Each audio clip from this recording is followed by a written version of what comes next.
Do you believe that there are silent signs, soft as a whisper, that can quietly signal someone is entering the final year of their life? Not from doctors, not from high-tech machines, but from their own body and soul, softly speaking to us, if only we listened more deeply. In today's video, I want to share with you a story, not about death, but about the final chapter of life, when footsteps grow slower, voices softer, but love, connection, and preparation become clearer than ever. We'll explore 10 quiet signs that the body and mind often reveal in the final year of life, and how you as a child, a loved one, or a caregiver can recognize, understand, and make this time deeply meaningful. If you've ever cared for aging parents or watched a loved one grow more silent day by day, you are not alone. Millions of families around the world are walking through the same tender, difficult, and love-filled moments. So, what are these signs? How can we avoid missing the messages our loved ones may be trying to share through a glance, a gesture, or a weary breath? Let's walk together into this journey of 10 end-of-life signs, to listen, to understand, and to treasure every remaining moment. Number 1, unintentional weight loss. More than just aging. I still remember that moment vividly, a quiet Sunday morning, helping my father fasten the old leather belt he'd worn for years. This time I had to tighten it 2 notches more than usual. He chuckled and said, "Maybe the pants shrank." But deep down, a quiet worry began to stir. A few weeks later, my mother noticed something else. Dad was eating less. His favorite foods, spicy BBQ meats, rich stews, no longer sparked any interest. I thought to myself, maybe it's just old age. Taste buds change, right? But the truth was not that simple. Unintentional weight loss, especially in the elderly, is rarely just a part of aging. It's often a subtle and early warning that the body's no longer absorbing nutrients properly, that muscle mass is fading, and that internal systems are beginning to slow down. Sometimes it signals underlying conditions like cancer, heart failure, or kidney disease, well before any obvious symptoms appear. Another common but often overlooked reason, the body is beginning to withdraw. As life nears its end, hunger signals fade. Food is no longer a source of comfort, but a burden. We, driven by love and the instinct to hold on, try to encourage them to eat more, sometimes even insisting on nutritional supplements or vitamins. But if eating becomes a pressure, it can do more harm than good. A small lesson, instead of asking, "Why are they eating so little?" try asking, "How can we help them eat less, but more comfortably?" Soft, warm, easy to swallow foods, small meals at flexible times. A single spoonful of porridge taken in peace might be worth more than a full feast. And if you notice rapid weight loss in your loved one, looser clothing, reduced appetite, don't dismiss it. It might be the very first whisper, as soft as a breath, that they are gently stepping into a new chapter of life. Because after weight loss, often comes a deep, lingering fatigue. And next we'll explore sign number 2, something many dismiss with, "They just need rest." But in truth, it's far more complex. Extreme fatigue when naps no longer help. Number 2, constant fatigue when naps no longer help. Every morning, my grandfather used to go out to the garden, water the plants, and cut a few lavender sprigs to bring into the kitchen. Small gestures, yet full of life. Then one day he told me, "Maybe the garden doesn't need watering today. I feel a bit tired." I remember that day clearly. The sky was clear, the breeze was cool, the sun was soft. There was nothing that should have made him feel tired. Yet he stayed in his armchair all day, the next day too, and the week after that. Fatigue in the elderly is not simply about not sleeping enough or doing too much. It is a deep inner exhaustion where even the smallest task, like walking from the bed to the chair, feels overwhelming.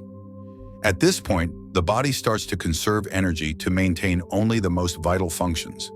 The heart pumps slower, oxygen reaches the muscles less efficiently, the brain begins to downshift.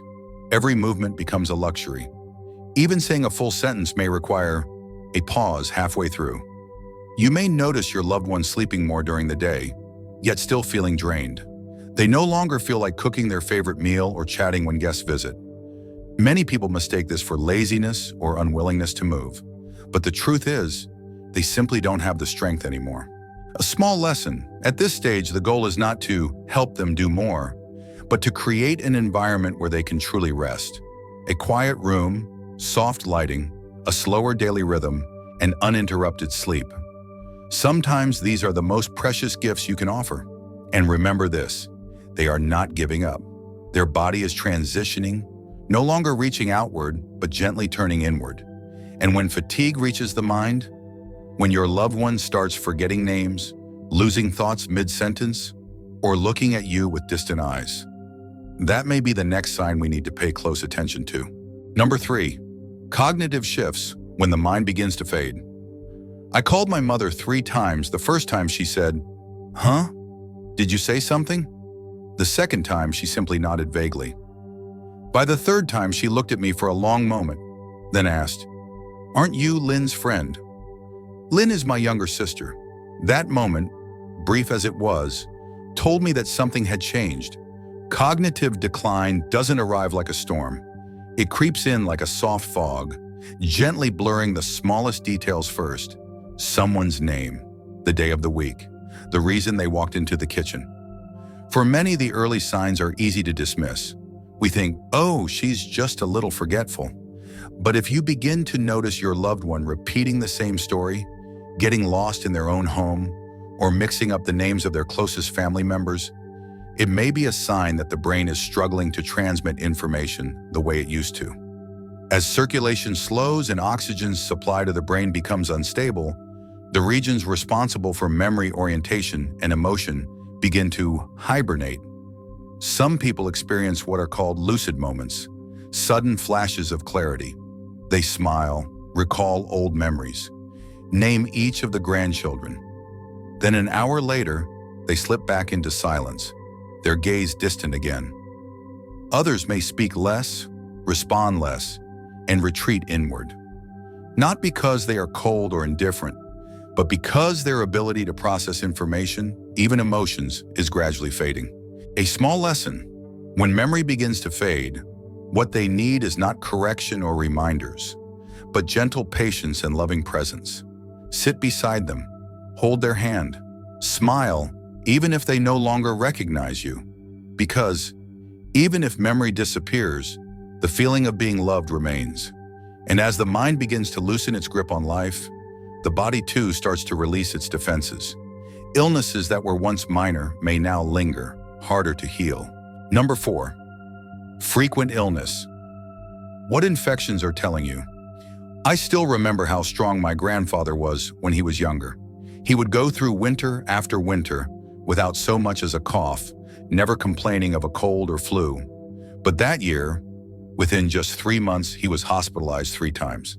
The first time for pneumonia, the second for a urinary tract infection, and the third, he never came home. At the time, I didn't understand. How could someone who had once been so strong suddenly become so fragile, so vulnerable that even a cold breeze could bring him to his knees? Later I learned, when someone enters the final year of life, their immune system begins to fall asleep. The body stops producing enough cells to fight off infections. Circulation slows. Even the smallest wounds begin to linger, as if the body, quietly and gently, is preparing for a farewell. Mild fevers that once disappeared after a nap now stretch on for weeks. A small scratch on the leg doesn't heal. It becomes an open sore. A single night of coughing leads to a week in bed. You'll begin to notice your loved one getting sick more often. Persistent colds, skin infections, bed sores, or signs that are even more subtle, like a sudden loss of appetite, unusual confusion, or excessive sleepiness. In the elderly, infections don't always show up as a fever or a cough. Sometimes it's just a flicker in their eyes, a pause in their reaction, something off but hard to explain. A small lesson: when an elderly loved one begins to fall ill frequently, don't just treat them with medicine. Treat them with love and gentle attention. Keep their body clean, moisturize their skin, change their position every few hours, and above all, to keep them warm. These simple acts of care are often the most powerful medicine. We don't heal just with prescriptions, but with everyday tenderness. Still, no matter how well you care for them, there will come a moment when you realize their body no longer recovers the way it used to. And if you listen closely, you'll begin to notice subtle changes in their breathing. Softer, slower, broken by pauses, like a song gently reaching its final note. Number 5, changes in breathing. When every breath becomes precious. That evening, I sat beside my grandmother's bed. The room was quiet, with only the soft hum of the oxygen machine filling the air. I noticed her breathing wasn't the same as before. At times, she would inhale deeply, then pause, so long that I found myself holding my own breath with hers. Then she'd start again, slowly, heavily. I used to think that life left in a single moment, but it doesn't. It leaves one breath at a time. As someone nears the end of life, their breathing begins to change, and it's often one of the clearest signs. You may notice shallower breaths, irregular rhythms, or long pauses between breaths.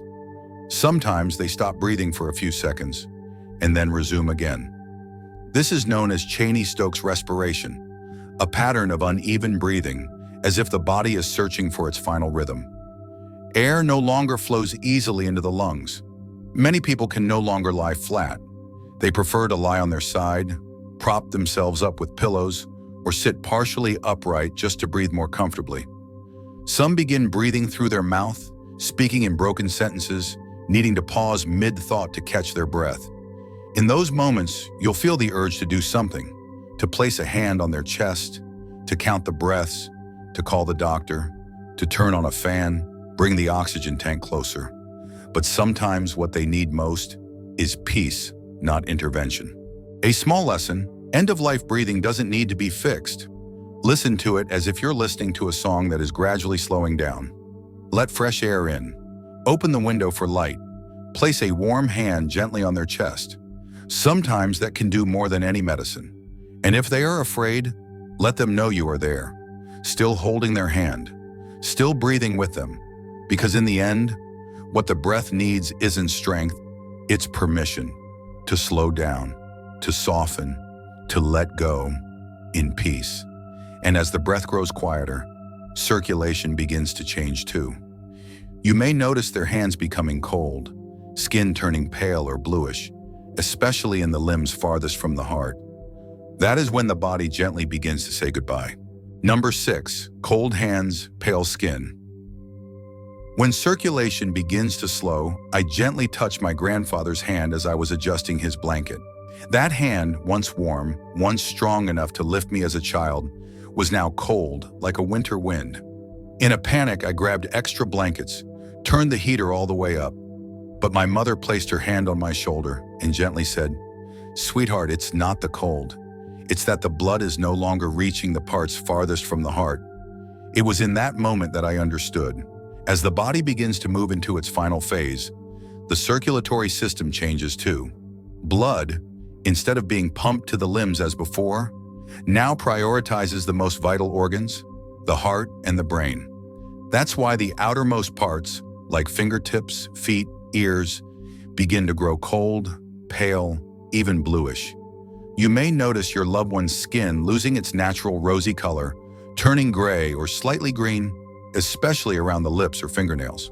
Sometimes pale blotches begin to appear on the skin, called mottling, as if the body is quietly saying, "I'm beginning to close."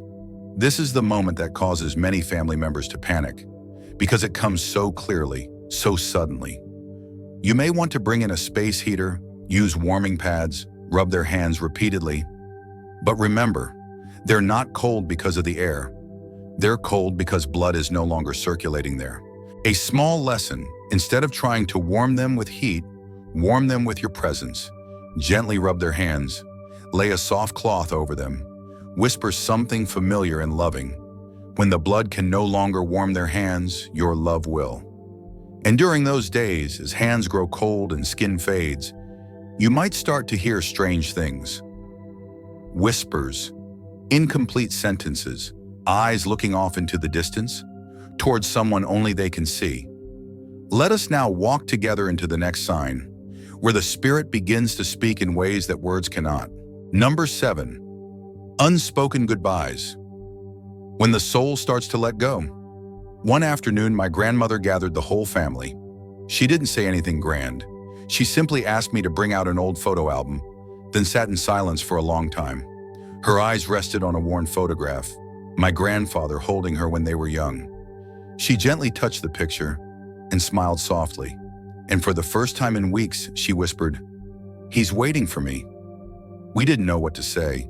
We just stayed silent. Because some goodbyes don't need words, and yet everyone understands.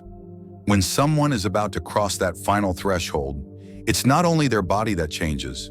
Their soul begins to gently withdraw, almost instinctively. You might notice them talking to themselves, saying the names of loved ones who have passed, or staring into the distance as if speaking to someone on the other side. It's not necessarily a hallucination, nor is it always a medical condition. It's part of the process of leaving, when the spirit begins to gently loosen its ties to this world. They may say strange things like, "I've seen the light. Don't worry, Mom, I'm okay now. Tomorrow, I'm going on a little journey." These phrases, vague as they seem, often carry more meaning than we imagine. Some people become unexpectedly calm after long periods of fear or anxiety. They begin to thank each family member, give simple words of guidance, or just smile and remain silent. A small lesson. When a loved one begins offering these silent goodbyes, listen with your heart, not just your ears. They may not use the right words or call you by the right name, but they are communicating from the soul. And the most precious thing you can do in that moment is to respond with your full presence. You don't need to say much. Just sit there, nod gently, hold their hand, let them know that you too are ready to let go, together with them. And then, after those unspoken words, after those quiet gazes, life begins to enter its final stillness. The body stops asking for food or drink. The line between waking and sleeping becomes blurred, as if the inner clock is slowly extinguishing its final, gentle flame. Let us now step into sign number 8. No appetite, no words, when the body no longer asks. In those final days, I remember clearly, my mother no longer wanted to eat anything. Her favorite bowl of porridge, she only touched it with the spoon once. A fresh glass of orange juice. She gently shook her head. And then, she stopped speaking altogether. Not because she was angry, not because she was sad. It was simply this. Her body no longer asked for anything. Many people panic when they see their loved one stop eating or drinking. We rush to call doctors, prepare milk, coax spoonfuls of porridge, drip water into their mouths, believing as long as they can eat, they can live. But in truth, this is a natural part of the body's shutting down process. As life begins to slow, the brain no longer sends signals of hunger or thirst, the stomach no longer works the way it used to, and the need for nutrition fades almost entirely. Even speech becomes a luxury. Not because they don't want to speak, but because they no longer have the energy to produce sound. You may see your loved one lying still, not opening their eyes, barely reacting, and that can be so hard to accept. But please remember, they are still feeling. They feel your hand resting gently on their shoulder. They hear the soft music playing nearby. They feel your love in every silent moment you spend beside them. A small lesson: don't force them to eat. Let them feel at ease. Don't ask them to speak. Let the silence be filled with loving presence. This is not giving up. It is a peaceful way of saying, "I'm ready." And then, when the body asks for nothing more, when every gesture becomes as minimal as breath itself, a sacred phase begins. A profound stillness, where each minute feels sacred. A time no longer defined by caregiving, but by gentle farewell. Let us now step into the final part of this journey. Number 9, the sacred silence when time slows and presence heals. There were no words in the room that day. No more encouragement, no more final instructions, just the soft ticking of the clock and the sound of slow, steady breathing, like the sea pulling quietly away from shore. I sat beside the bed holding my father's hand. His hand was soft, cold, but still gently holding mine. as if something remained, something he still wanted to give. No one in the family said anything more, because in that moment we all understood. Everything that needed to be said had already been spoken. What remained was to simply listen. In those final hours, when a person no longer eats, no longer speaks, no longer opens their eyes, life begins to slow, like a candle nearing its end. And yet that last flicker of light carries a peace that is deeply, beautifully still. This is what we call the sacred silence, a space where time seems to pause and every second shared becomes more precious than ever before. There is no need for more medicine, no need for more advice, just presence, sitting there, a gentle touch, closed eyes together. Because sometimes the softest silence is the last and greatest healing we can offer. A small lesson: when time begins to slow, don't try to fill it with action. Let your heart simply be there. Gentle presence, without expectation, without urgency, is the most meaningful gift we can give at the end of a life. And if you are living through a moment like this, know that you are not alone. Many have sat in that same quiet room. Many have walked through the final moments with someone they love, and they will all tell you this: love needs no words. Sometimes, love only needs presence. So now, after all the signs, the shifts, the quiet goodbyes, what can we do to prepare for this journey? How can we face the end not with fear or regret, but with peace together? Let us step into the final part of this journey. Number 10, the final gift, what death teaches us about life. I used to think death was something cruel, an ending, a loss, a sorrow no words could ever heal. Until I sat beside my father in his final days. We didn't talk much. There was no need to wrap everything up in final goodbyes. It was simply me being there and him being there, together in a gentle silence. And then I realized, death doesn't come to take something away. It comes to offer something profoundly meaningful, if we are still enough to receive it. It teaches us to treasure every moment, every word, every hand we get to hold. It makes us pause, so we can finally see what truly matters. It reminds us that love doesn't need to be perfect. Presence often means more than words. And time, whether long or short, becomes priceless when we love fully within it. I know facing the death of someone we love is never easy. There will be tears, there will be things left unsaid, but maybe, if we learn to listen early enough, we won't have to say goodbye with regret, but with gratitude. A small lesson: death, though painful, is a silent teacher. It teaches us how to live more slowly, to love more deeply, and to forgive more easily.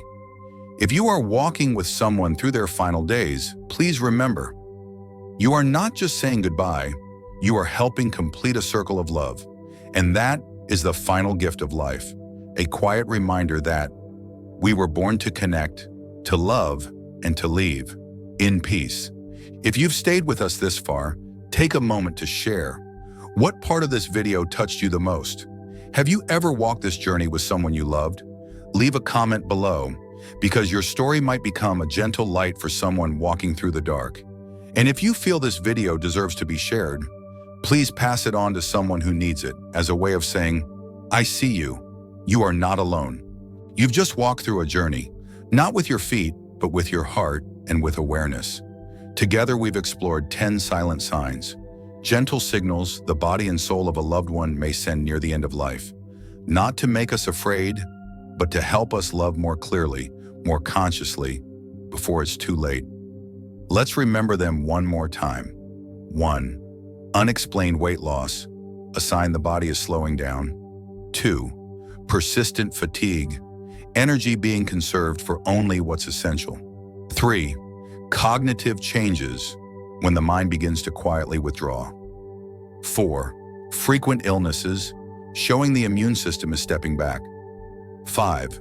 Shallow, irregular breathing, like life's song approaching its final note. 6. Cold hands, pale skin, as blood stops reaching the farthest places. 7. Mysterious whispers and phrases, the soul saying goodbye in its own language. 8. No appetite, no words, when the body no longer asks for anything. 9. Profound silence, the sacred space where love becomes the healer. 10. The final gift, when death teaches us how to truly live. If you're caring for a loved one who is fading, please know that what you're doing is sacred. Not everyone gets the chance to accompany someone they love through the final stretch of life with presence and tenderness. And if you've walked this path before, you already know. Sometimes a simple hand to hold is more powerful than any medication. One quiet minute can be the most precious gift of all. If this video touched your heart, don't keep it to yourself. Share it with those caring for a parent, grandparent, spouse, or dear friend. Leave a comment with your own story, because your experience might be the comfort someone else is longing to hear. And if you'd like to continue this journey with me, subscribe, turn on the notification bell, because in the videos to come, we'll explore how to love deeper, live slower, and walk together, all the way to the end. Because in this fast-paced world, we all need quiet spaces to remember. To live is not just to exist, but to be fully present. And to love doesn't have to last forever, it just needs to go deep enough.